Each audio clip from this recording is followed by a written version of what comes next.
निहत शहीद हो गए गोविंद लाल।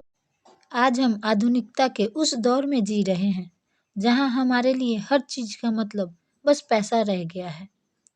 आज का हर शख्स बस पैसा कमाना जानता है। पैसा है तो सब है। पैसे के बल पर आप इज्जत, धर्म सब कमा सकते हैं।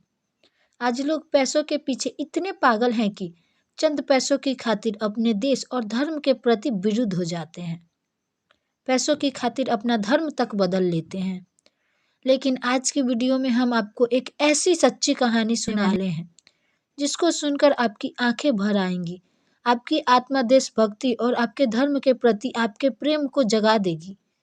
आज की वीडियो में हम आपको दो नन्हे बालकों की सच्ची कहानी सुनाएंगे जिन्होंने मृत्यु को कबूल किया लेकिन अपना धर्म नहीं बदला।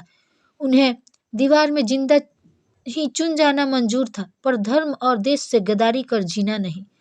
महज 7 साल की उम्र में उन्हें अपने धर्म के प्रति इतनी गहरी रुचि थी कि वे मरते दम तक अपने दुश्मनों के सामने सीना तान कर निर्भीक होकर खड़े रहे। उन्होंने छोटी सी उम्र में जिस बहादुरी से संकट का सामना किया था, ऐसा करने की आज कोई सोच भी नहीं सकता है। ये कहानी लगभग 300 साल से भी ज़्यादा पुरानी है। इस कहानी की शुरुआत होती है साल 1665 से, जब सिखों के 9वें गुरु तेग बहादुर ने आनंदपुर साहिब की स्थापना की, जो कि पंजाब के रूपनगर जिले में पड़ता है। गुरु तेग बहादुर का बढ़ता प्रभाव देखकर औरंगजेब ने साल 1675 में उन्हें मृत्यु दंड दे दिया था ताकि वे सिख समुदाय को आगे न ले जा सकें। लेकिन तब आते हैं गुरु गोविंद सिंह जी, जो सिखों के 10वें गुरु बने।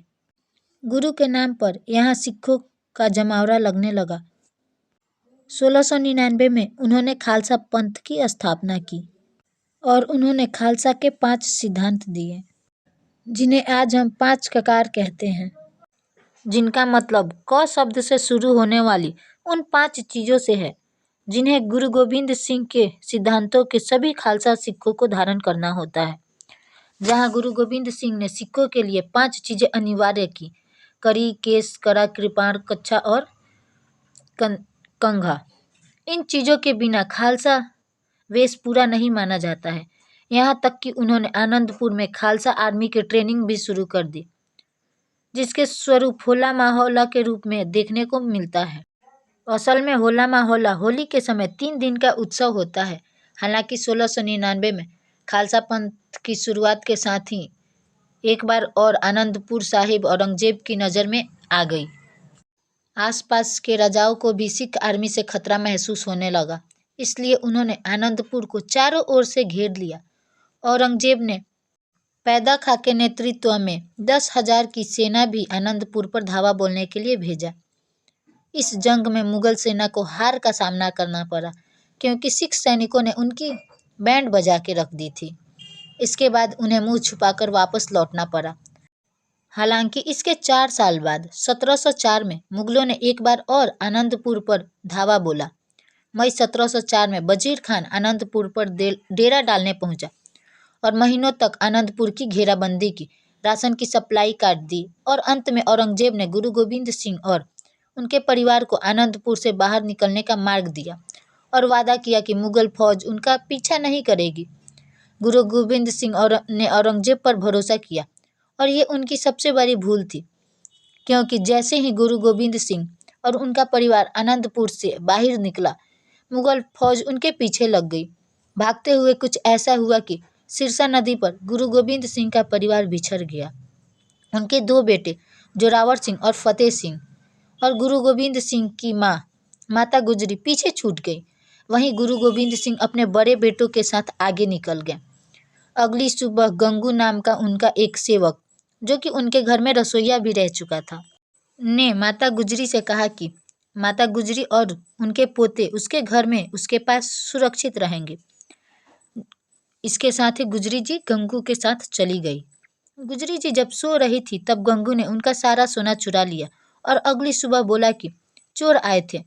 इतना ही नहीं, उसने पैसों की लालच में कोतवाली जाकर कोतवाल को गुजरी माता जी और उनके बच्चों की जानकारी दे दी। वहां उन्हें गिरफ्तार करके सरहिंद पहुंचाया गया।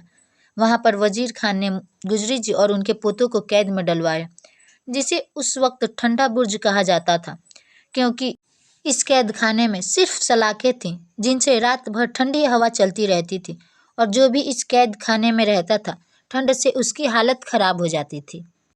कहते हैं कि गुरु गोविंद सिंह के एक शिष्य बाबा मोतीराम को जब बच्चों और माताजी के कैद की खबर मिली तो वे बच्चों और माताजी के लिए दूध लेकर गए।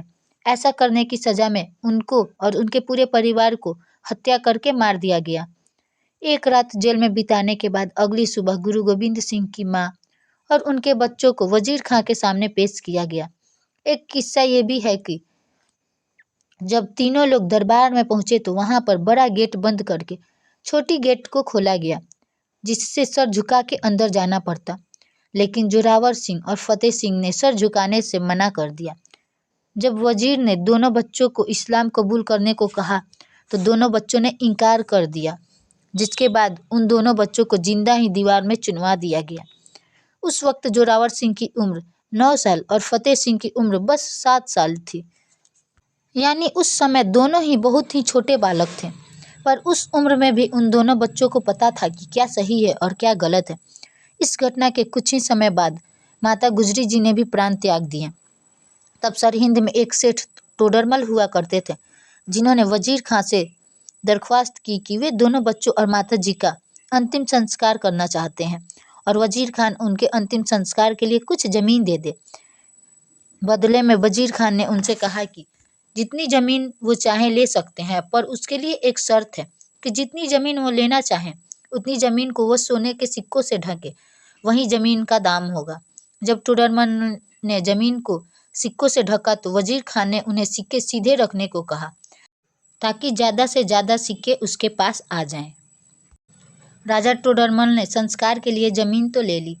जिस जगह पर दोनों बच्चों का अंतिम संस्कार हुआ वो जगह आज गुरुद्वारा श्री ज्योति स्वरूप साहब के रूप में जाना जाता है। दोनों बच्चों और माताजी के मृत्यु की खबर जब गुरु गोविंद सिंह के पास पहुंची तो उस वक्त वो मच्छीवाड़ा के जंगलों में थे। कहते हैं कि ये सुनकर उस वक्त उन्होंने तीर की नोक पर जमीन से एक पौधा उखाड़ा और कहा कि ये घटना मुगलों के अंत का कारण बनेगी।